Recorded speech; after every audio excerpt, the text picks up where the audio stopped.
Hey y'all, and welcome back to a new video of a game that I played in a tournament recently. Actually, round 2 of my most recent tournament. The last video on this tournament was yesterday, where I covered rounds 3 and 4. So we're doing it a little bit of an opposite order, but it's okay. I wanted to cover this game because we have a decent amount of incredible ideas that I missed during the game, and we're just going to get into it. I start off the game with d4. My opponent goes knight f6, obviously intending to go for some Nimzo-Indian or some Grunfeld or something, and I go bishop g5. This is the line that I play against knight f6 all the time. Everyone that I've talked to hates this line, which is pretty funny because it's a really strange sideline that most people don't prepare for. There's a couple ways that the game can go. It can go with e6, d5, knight e4, c5, g6, h6. There's a bunch of lines that can be played here, but in reality, pretty much everything is pretty decent for white, and it's hard for black to equalize here. Of course, Engine says equal, but Engine always says it's equal. My opponent goes for the line e6, and here I enjoy just taking the whole center, simply because the knight can't take due to this pin happening. He goes e6 because he wants to defend the knight from the bishop taking and doubling up his pawns, which of course would be bad, so he doesn't want to take that. But now I have two pawns in the center, and by normal circumstances I would be better. Fortunately, my opponent has the move h6, and this is the reason why this line is only okay for white instead of plus 0.4. The line that most people play is this move bishop e7, which is played all the time, but it's not a good move after the move e5 here. And normally you can take, I believe takes is correct at depth 20 or something. I'm not gonna let the engine get that far. Take in c4, and you take a lot of control of the center, like knight f3 here, if I can play moves. But yeah, it gets a little intense, and these lines are a lot of fun. Instead of h6, the main line, not a line that I really enjoy very much, but it's of course playable. I go bishop f6. If I went back, then I'm going to lose my center pawn, which is bad. So bishop f6, queen f6, and I go this move knight f3, simply solidifying my center. And maybe I'm going to play c4, maybe I'm going to play knight c3. I'm definitely going to play knight c3, and maybe I'm going to push with e5. My opponent goes d5, practically forcing me to push e5, so I didn't really hesitate that much, and I pushed e5, kicking the queen back to d8. Now, how the game goes, I go with c4, taking more space. My opponent goes with c5 and immediately tries to circumvent me taking space by taking space of their own and targeting my center. I just put a bunch of red squares on the screen that really don't mean anything. Either way. One thing I forgot to mention, the ratings that you see next to the players' names, those are USCF ratings, which means that they're around the strength of FIDE ratings, a little bit higher, a decent bit higher than chess.com ratings, if you're confused by any of that. I go CD, which is the move I thought made lots of sense. I'm opening up my bishop over here, my queen can go over here, my knight can play in the center, and I'm like, you know what, it's fine if you take me, it's fine. After EAD, I'm like, I'm going to play knight c3. If he takes on this square, I do play knight c3 as an inaccuracy. If he takes on this square, then I'm going to get my queen involved, I thought. This actually all happens. I'm going to get my queen involved, and what's going to happen next is after my opponent goes with a move like knight to c6, I was going to play this move bishop b5, immediately pinning so that my queen isn't in danger.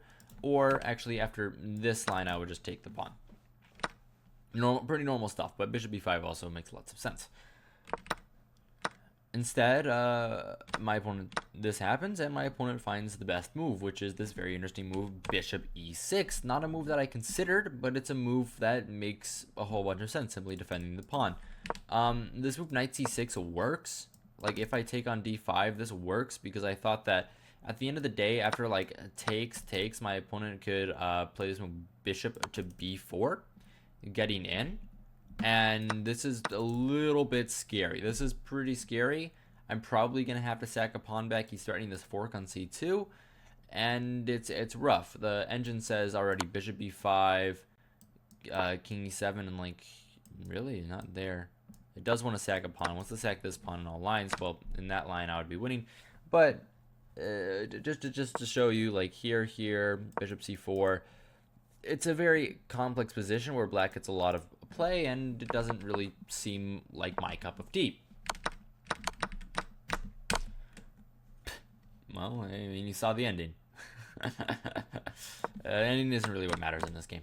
Knight c6, cd, queen d4, bishop e6, and I play this move bishop e5 check after a decently long think, forcing my opponent to either come back with a bishop, where of course I would be winning this pawn here and I'd be much better, or my opponent has to block with a knight, which is what they did.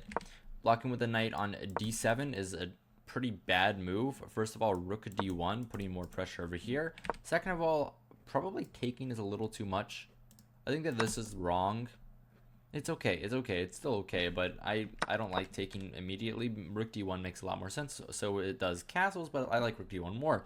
My opponent goes knight c6 though, and I just relax, and I'm like, you know what, there's no threats here, I'm not really threatening anything, let's just get my king out of danger. My king could be a problem in many different positions, and I'm like, okay, castles, this makes a lot of sense, it's the best move. And now I'm just gonna play the rest of the game like I'm trying to win. I'm gonna bring my rooks to the center, rook c1, rook d1, and my pieces are gonna get very, very active. Maybe my queen can move, then my knight can have this nice square here, not to that square, of course, but maybe to a4, and my knight can have this nice square on d4 here.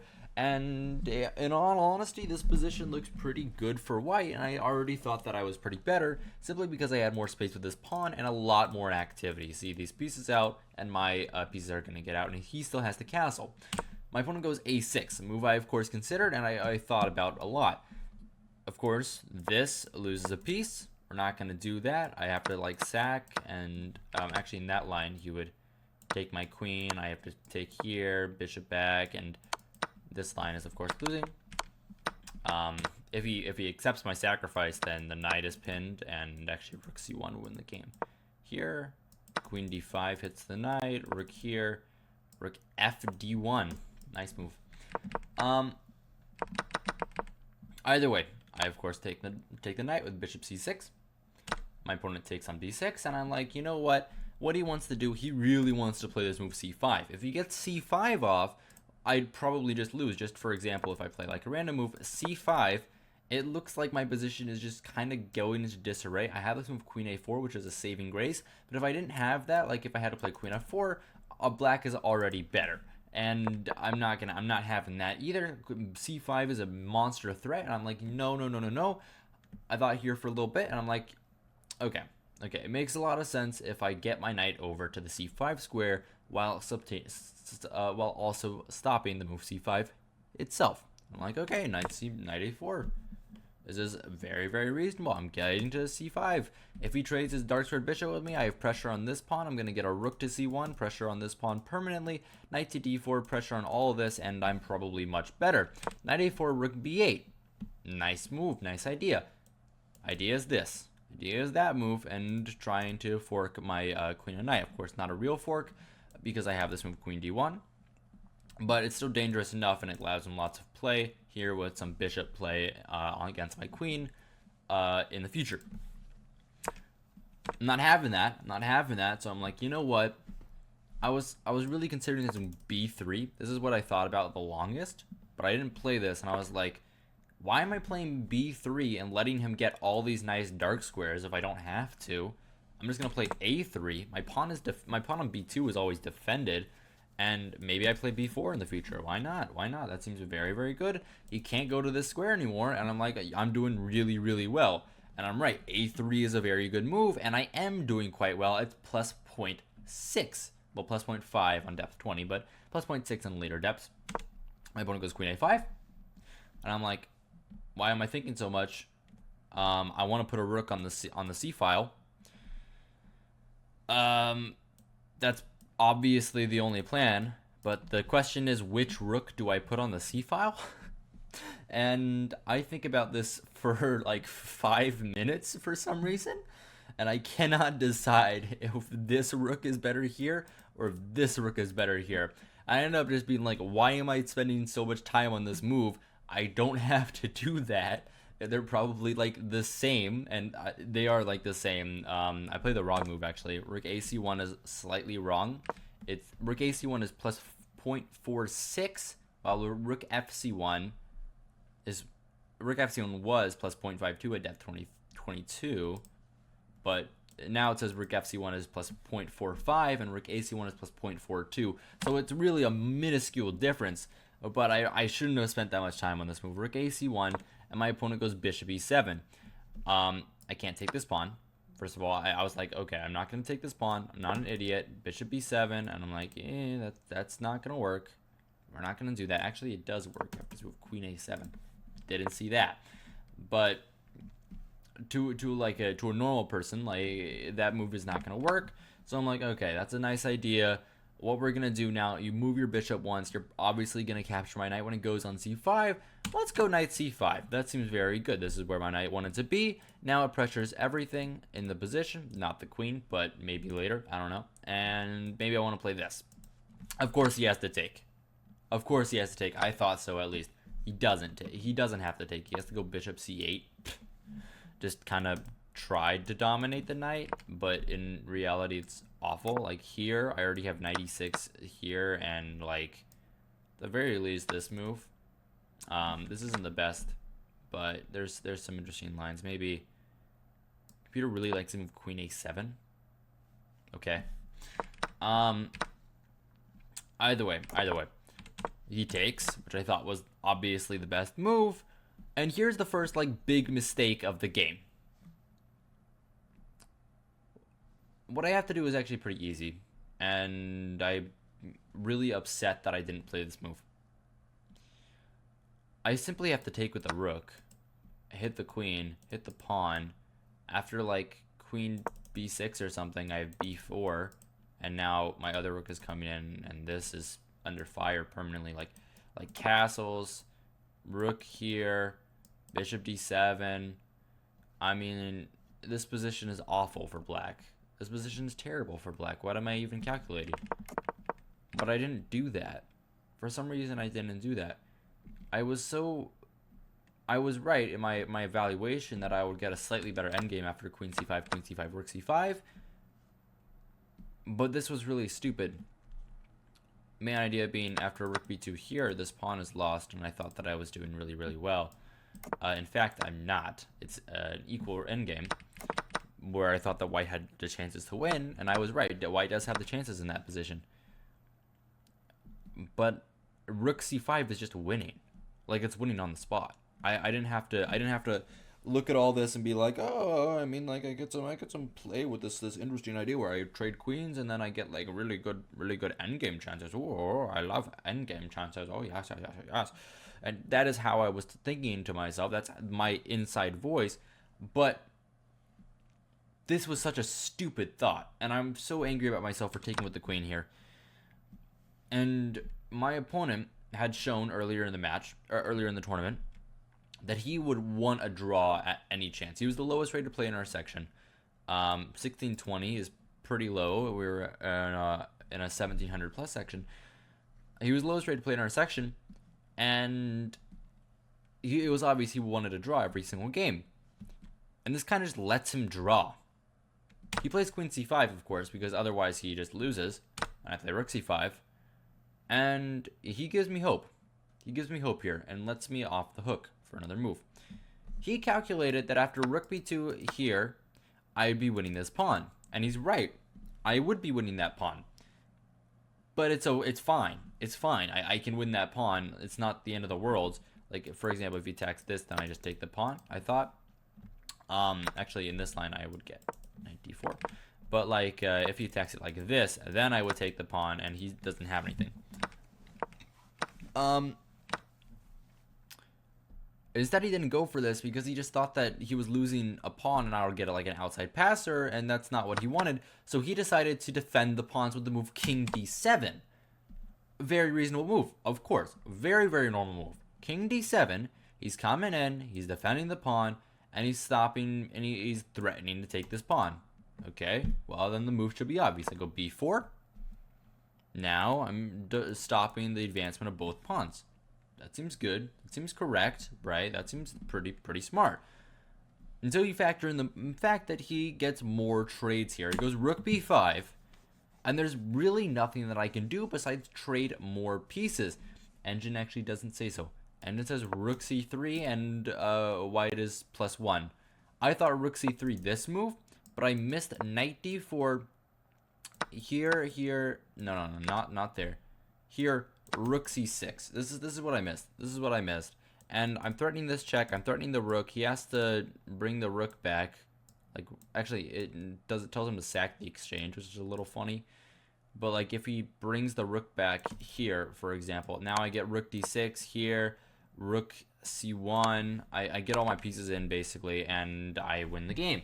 I didn't see that, and I thought that a5 just kind of destroys my pawns, and then it's an equal endgame, which is exactly what he wants. And I'm like, I don't want to do that.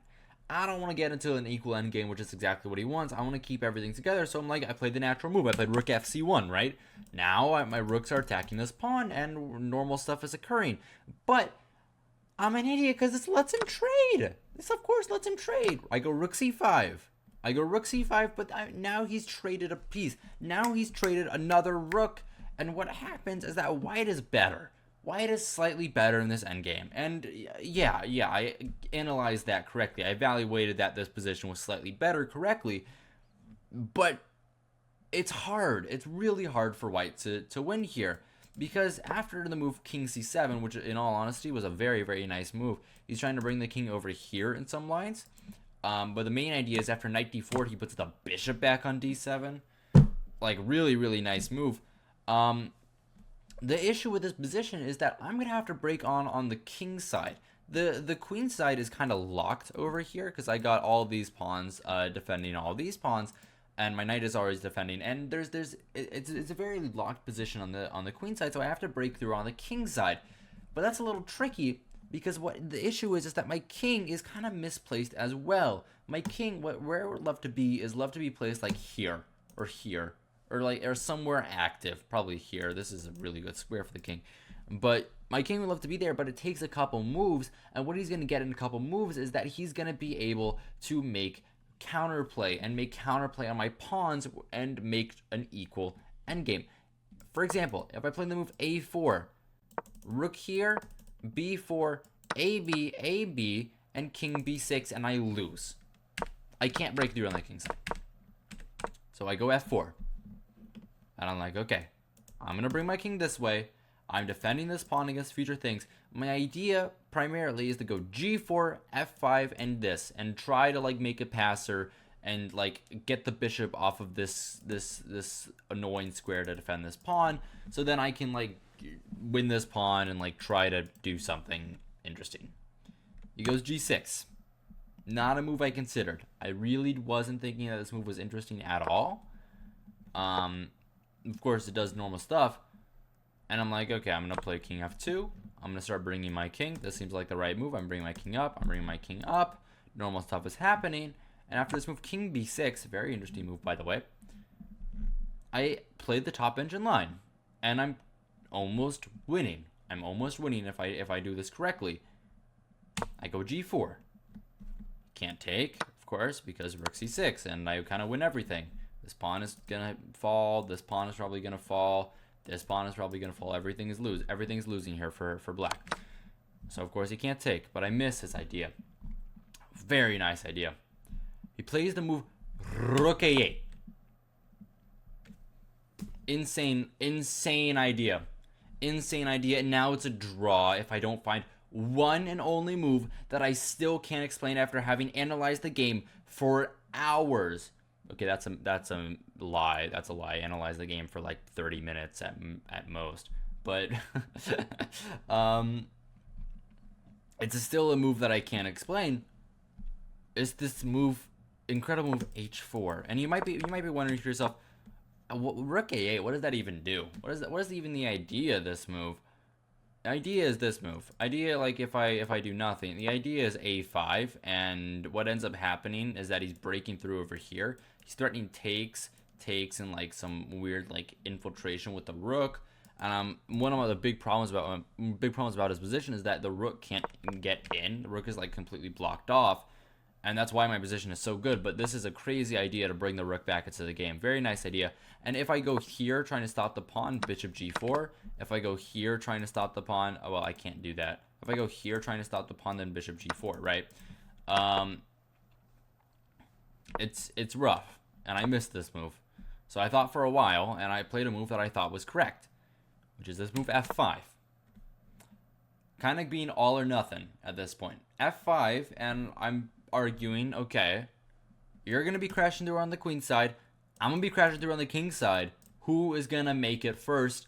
And we'll just see. We'll just see what happens. My opponent immediately makes a mistake. a5. a5. Miss. He has to go gf, gf, and then play a5. Why? Well, I'll show you. After f5, a5, what I have here is an insane idea that I didn't see at all during the game. Not at all. Is this move rook a5. And he cannot take my rook. Cannot take my rook. He has to go like rook e8 and make counterplay here, otherwise he loses. If he takes my rook, then ba5 and king takes, I get e6. I get e6. And what I was like concerned about here is that after bishop e6, it's over. He's fine. But in this position, I have the move knight c6, which I didn't see from a distance. And he can't take because I take on f7 and I make a new queen. And not to mention, I have ef7. And after bishop f7 here, knight e5, for example, I'm easily winning. I didn't see this line at all. I thought I'd seen everything, but this line is crazy. This line is actually insane. I didn't see this, not one bit, not one bit. But I can't speak. This stutter is crazy. But but yeah, this crazy idea rook a5, which I didn't expect at all would work, it works. And I think here for a while again, trying to find any move that works here. But I miss it. I miss the correct move. I play rook c3. And the idea of this is very, very smart. I thought after AB, and my opponent gives me this check. Now I go king g3, and I'm all right. And he doesn't have any of these lateral checks over here, which is the point of this. And I'm right. I'm better here. I'm better here. Like after, not that move, of course. After like this move, then I play the move e6, and I actually destroy him over here because he loses defense of this pawn again. And this time I saw the idea. Also, if you're confused, fe6, then fg, and the pawn promotes. He doesn't have enough time to stop it. If he tries, then I take on c6. He comes back or something. I take on e6. Can't take, so I take here. The pawn promotes, and it's basically over. He can resign at this point. Instead, of course, he plays the best move. Well, at the time, what I thought was the best move, but it loses. Rook a4. And I was like, okay. That's the best move. That's the best move. He's attacking my pawn.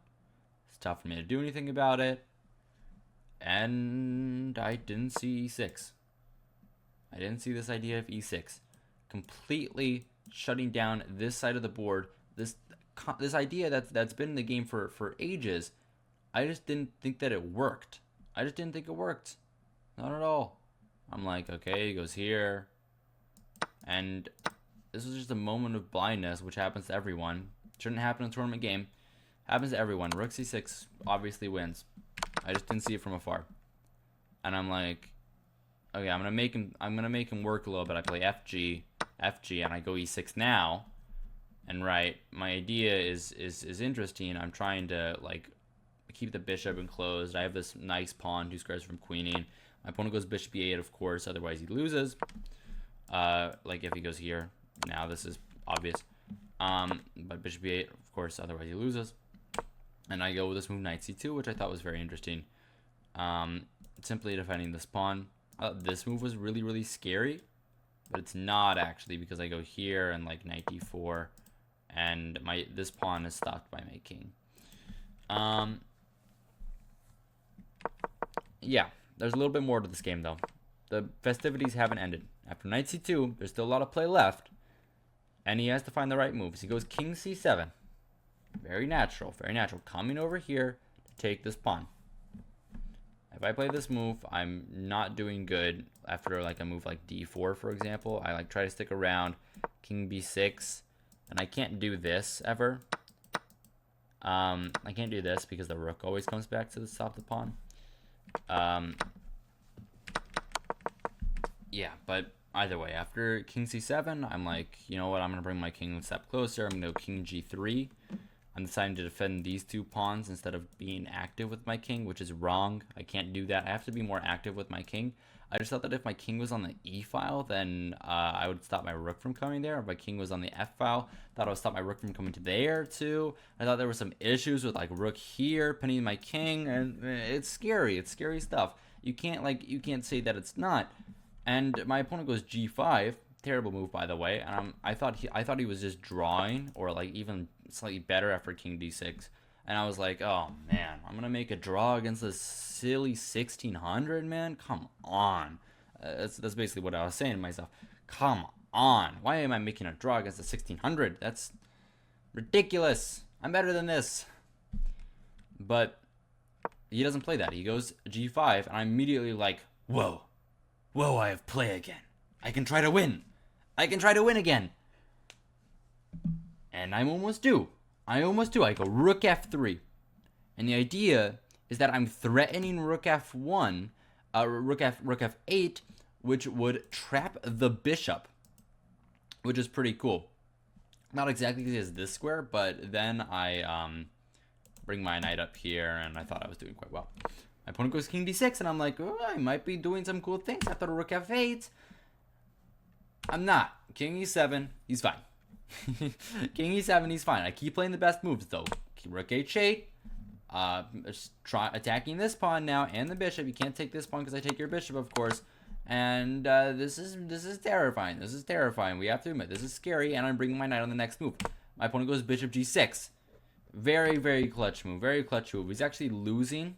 Except for 2 moves, bishop g6 or c5, which is a nice move.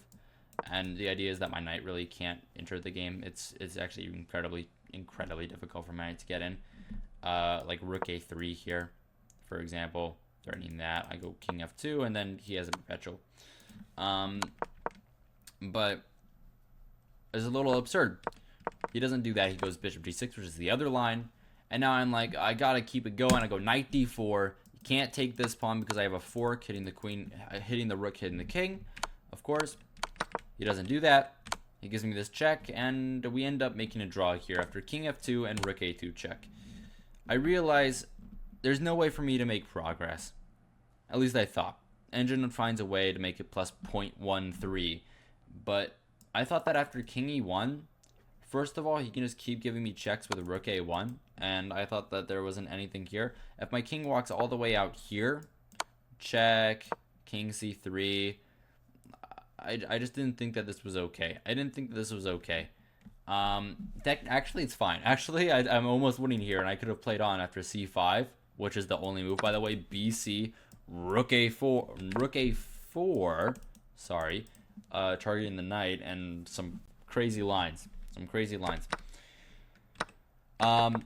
But at the end of the day, I just offered a draw after rook a2.